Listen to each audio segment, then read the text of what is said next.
बिहार के पूर्व मुख्यमंत्री लालू प्रसाद को सीबीआई की विशेष अदालत ने चारा घोटाले से जुड़े एक मामले में दोषी करार दिया है। विशेष अदालत के जज पीके सिंह ने लालू प्रसाद को भ्रष्टाचार, आपराधिक साजिश रचने और धोखाधड़ी के आरोप में दोषी करार दिया और कहा कि 3 अक्टूबर को वीडियो कॉन्फ्रेंसिंग के जरिए सजा का ऐलान किया जाएगा। फैसले के तुरंत बाद लालू प्रसाद को रांची के बिरसा मुंडा सेंट्रल जेल में भेज दिया गया। लालू प्रसाद के साथ साथ एक और पूर्व मुख्यमंत्री डॉक्टर जगन्नाथ मिश्र को भी दोषी ठहराया गया है। जनता दल यू से जुड़े 2 नेता, 4 IAS अधिकारी और कई चारा आपूर्तिकर्ताओं को भी 37 करोड़ रुपए की अवैध निकासी के इस मामले में दोषी करार दिया गया है। इस मामले में दोषियों को 7 साल तक की सजा हो सकती है। अगर लालू प्रसाद को 2 साल से ज्यादा की सजा हुई तो सुप्रीम कोर्ट के आदेश के मुताबिक उनकी सदस्यता खत्म हो जाएगी।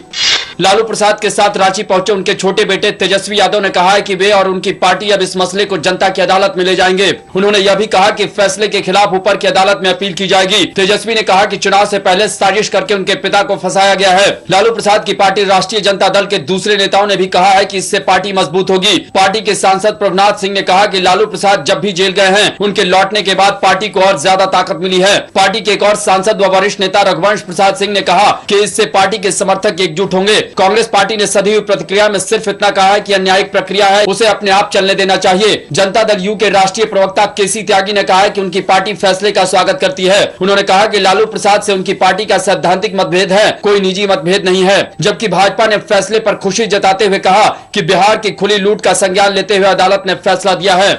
केंद्रीय गृह मंत्री सुशील कुमार शिंदे ने सभी राज्यों के मुख्यमंत्रियों को चिट्ठी लिखकर कहा है कि वे यह सुनिश्चित करें कि उनके यहाँ आतंकवाद के नाम पर गलत तरीके से मुस्लिम युवाओं को पकड़कर जेल में नहीं रखा जाए। उनकी इस चिट्ठी पर तीखी प्रतिक्रिया देते हुए भारतीय जनता पार्टी ने कहा है कि गृह मंत्री को तत्काल यह चिट्ठी वापस लेनी चाहिए, क्योंकि यह लोकतंत्र और धर्मनिरपेक्षता दोनों का उल्लंघन है। पार्टी के वरिष्ठ नेता वेंकैया नायडू ने कहा कि शिंदे को देश से माफी मांगनी चाहिए। शिंदे ने अपने चिट्ठी में लिखा है कि केंद्र सरकार को कई तरह के प्रतिनिधिमंडल के लोगों ने मिलकर बताया है कि बेकसूर मुस्लिम युवाओं को बेवजह गिरफ्तार करके प्रताड़ित किया जाता है। शिंदे ने लिखा है कि इससे कई मुस्लिम युवा यह सोचने लगे हैं कि उन्हें जानबूझकर निशाना बनाया जाता है और उन्हें उनके बुनियादी अधिकारों से वंचित किया जाता है।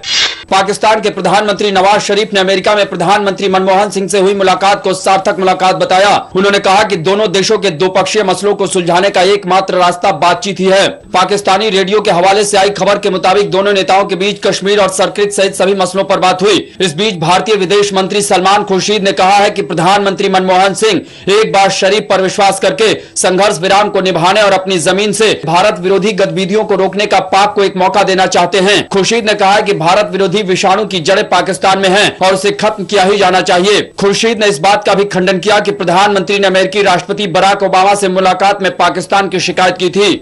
पश्चिमी उत्तर प्रदेश में सांप्रदायिक हिंसा उकसाने के आरोप में राष्ट्रीय सुरक्षा कानून के तहत गिरफ्तार किए गए भाजपा विधायक संगीत सोम की पत्नी प्रीति और उनके भाई सागर पर उत्तर प्रदेश की पुलिस ने मुकदमा दर्ज किया है। विधायक की पत्नी और भाई को पुलिस की रोक के बावजूद रविवार को मेरठ के खेड़ा गांव में महापंचायत करने और पुलिस के साथ हुई झड़प के मामले में आरोपी बनाया गया है। पुलिस का कहना है कि धारा 144 लागू होने के बावजूद इन लोगों ने हजारों लोगों के साथ महापंचायत की। इन दोनों के अलावा कई 100 लोगों को आरोपी बनाया गया है। पुलिस का कहना है कि महापंचायत में शामिल लोगों ने पुलिस पर पथराव किया और सरकारी गाड़ियों में तोड़फोड़ की।